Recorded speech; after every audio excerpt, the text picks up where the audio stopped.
Hello, hi everyone. So JKS prelims का जो आपका एग्ज़ाम है वो 31 जुलाई 2022 को हो चुका है। सबसे पहले तो यार जितना भी आपका स्कोर बन रहा है पेपर वन और पेपर टू में, मुझे कमेंट सेक्शन में बताओ कि आप लोग पेपर वन और पेपर टू में कितना स्कोर कर रहे हो आफ्टर प्रोविजनल आंसर की जो रात को आई है। उसके हिसाब से मुझे बताओ कि आप लोगों ने कितना स्कोर किया। उसके बाद मैं आप लोगों के साथ डिस्कस करूंगा कैंडिडेट्स फीडबैक, यानी कि उनको क्या लगा, कि मतलब किस लेवल का पेपर लगा उन्हें और उनके रिव्यूज़ क्या थे। कुछ कमेंट्स मैं आप लोगों के साथ शेयर करूंगा। उसके बाद जो आंसर की आई है उसमें कुछ मिस्टेक्स हैं, मतलब कुछ क्वेश्चंस के जो आंसर्स दिए हैं उनके ऊपर का डाउट है। और सबसे बड़ी बात यह है कि पर क्वेश्चन जो है वो ₹500 मतलब मांगे जा रहे हैं। तो इस चीज़ के बारे में भी हम बात करेंगे। सबसे पहले तो यार ये कुछ क्वेश्चंस हैं मतलब जिनके आंसर जो हैं वो डाउटफुल हैं। सबसे पहला तो जो साउथ इंडिया की पीक थी, आपको इसको असेंडिंग ऑर्डर में अरेंज करना था, तो इसका जो आंसर है वो गलत दिया हुआ है। उसके बाद टाइप्स ऑफ फॉल्ट्स, ये भी एक क्वेश्चन है, मतलब जो फीडबैक आए थे मुझे उसके हिसाब से मैं आप लोगों को बता रहा हूँ। उसके बाद सैरोगेसी पे क्वेश्चन था और वेज एंड मीन्स एडवांसेस। इसके अलावा दो तीन क्वेश्चन और थे जिनके जो आंसर्स थे वो सही नहीं दिए थे। तो इन क्वेश्चंस को मतलब आप लोग चैलेंज कर सकते हो। अब मैं आप लोगों के साथ डिस्कस करना चाहता हूँ कि जो कैंडिडेट्स हैं उन्होंने क्या फीडबैक दिया है। कुछ कमेंट्स मैं आप लोगों के साथ शेयर करना चाहता हूँ। कुछ कह रहे हैं कि ये टफेस्ट एग्ज़ाम था in the history of JKPSC। मतलब उनके जो शब्द हैं वो बिल्कुल जायज़ हैं। मतलब जो वो कह रहे हैं डेफिनेटली ये टफेस्ट एग्ज़ाम था। इनफैक्ट जो 2000 लास्ट ईयर जो एग्ज़ाम हुआ था आपका 24 अक्टूबर को, तो उससे भी मुझे ये ज़्यादा टफ लगा कंपैरेटिवली। उसके बाद एक्सट्रीम लेवल टफ एग्ज़ाम, सब ने यही फीडबैक दिए हैं, पेपर काफ़ी ज़्यादा टफ था, आप देख सकते हो।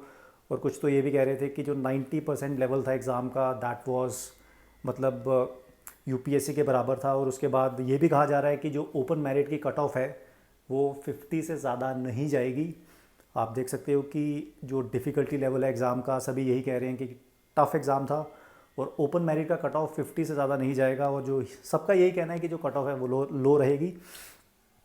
तो ये कुछ फीडबैक्स थे, मतलब फीडबैक्स और भी हैं, मतलब अगर आप सारे शेयर करोगे तो जो वीडियो है वो काफ़ी ज़्यादा लंबा हो जाएगा। उसके बाद आंसर की को लेके आप चैलेंज कर सकते हो जो जिन क्वेश्चंस का आंसर उन्होंने गलत दिया है, लेकिन एक क्वेश्चन के लिए आपको ₹500 देने पड़ेंगे और this is a very big amount according to me. मतलब आप एक क्वेश्चन के ₹500 दोगे, अगर कोई तीन चार क्वेश्चंस को चैलेंज करता है तो उसको ₹2000 देने पड़ेंगे। तो ये जो इन्होंने फ़ीस रखी है ₹500, ये काफ़ी ज़्यादा है। मतलब इतनी फ़ीस नहीं होनी चाहिए। अगर आप 50-60 रुपये भी होते तब भी मतलब हम मान सकते थे कि चलो इतना भी ठीक है, लेकिन ₹500 मतलब एक क्वेश्चन को चैलेंज करने का, ये तो मतलब हद हो गई। JKAS से JKPSC से मुझे ये उम्मीद नहीं थी। मतलब एक फेयर अमाउंट रखना चाहिए था, या फिर मोस्टली केसेस में या फिर ये फ़ीस रखते ही नहीं। तो यार आंसर की उन्हीं लोगों को चैलेंज करनी चाहिए जो मतलब बॉर्डर लाइन पे हैं। अगर आपका इनफैक्ट CSAT में 66 स्कोर नहीं बन रहा है तो उस केस में मतलब आंसर की चैलेंज करने का कोई भी मतलब नहीं है।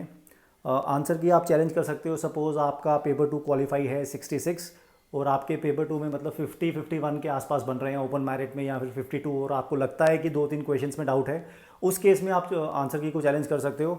अगर आप बिल्कुल ही आपका स्कोर लो है, दैट इज़ 35-40, उस केस में तो मुझे लगता है कि आंसर की को चैलेंज नहीं करना चाहिए। तो ये आप अपने हिसाब से डिसाइड कर लो कि आपको आंसर की को कैसे चैलेंज करना है।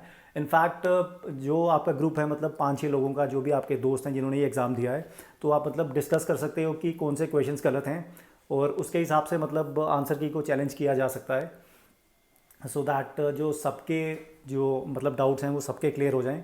ऐसे आप 5-6 क्वेश्चंस को चैलेंज कर सकते हो। बिकॉज अगर एक कोई 5-6 क्वेश्चंस को चैलेंज करेगा तो उसको तो 2-3 हज़ार रुपये देने पड़ेंगे, तो ये काफ़ी ज़्यादा हो जाएगा। तो आई थिंक इतना ज़्यादा अमाउंट सही नहीं होगा। तो आप डिस्कस कर सकते हो कि मतलब किन क्वेश्चंस पे डाउट है और उसके हिसाब से मतलब आंसर की को चैलेंज कर सकते हो। उसके बाद एक चीज़ और मैं आप लोगों को बता दूं कि आप लोगों को स्कोर अपना बताना है पेपर वन और पेपर टू में।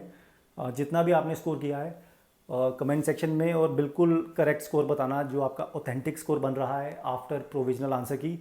मतलब इससे कट ऑफ प्रिडिक्ट करने में काफ़ी ज़्यादा हेल्प मिलेगी। तो मेरी आपसे यही सजेशन है, मेरी रिक्वेस्ट है कि जो भी आपका स्कोर है पेपर वन और पेपर टू में, उसको कमेंट सेक्शन में मतलब शेयर करो विद कैटेगरी कि आप मतलब किस कैटेगरी में कितना स्कोर कर रहे हो। तो इससे मतलब कट ऑफ को प्रिडिक्ट करने में काफ़ी ज़्यादा आसानी होगी। थोड़े हम प्रिडिक्ट कर सकते हैं कि कट ऑफ कितनी जा सकती है।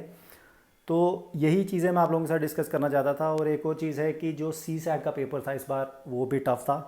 अगर आप इंग्लिश के कॉम्प्रीहेंशन के पैसेजेस भी देखें तो वो जो थे वो मतलब काफ़ी ज़्यादा एग्जॉस्टिव थे। और अगर आप 2-3 बार भी पैराग्राफ को पढ़ोगे तो उनका जो सही आंसर निकालना वो इतना ईजी नहीं हो पा रहा था। हाँ, मैथ्स के जो क्वेश्चन थे, मैथ्स था वो करने वाला था, मैथ्स के क्वेश्चन आप कर सकते थे। उसके बाद मिरर इमेज के जो क्वेश्चन थे, कुछ क्वेश्चन थे मतलब कोडिंग और डिकोडिंग के इंग्लिश अल्फ़ाबेट्स पे, वो भी आप कर सकते थे। तो वहाँ से कुछ क्वेश्चंस हो सकते थे। सो इस वीडियो को इतना ही रखते हैं। तो मेरी आपसे रिक्वेस्ट है कि अपना आपका जो स्कोर है पेपर 1 और पेपर 2 में, उसको डेफिनेटली कमेंट सेक्शन में कमेंट करो। और अगर आपने अभी तक चैनल को सब्सक्राइब नहीं किया है तो किस चीज़ का इंतज़ार कर रहे हो, चैनल को डेफिनेटली सब्सक्राइब करो और वीडियो को लाइक करो, शेयर करो, सब्सक्राइब करो। सो इस वीडियो को इतना ही रखते हैं। Till then I am signing off. अपना ख्याल रखो, stay safe, stay healthy. Thank you.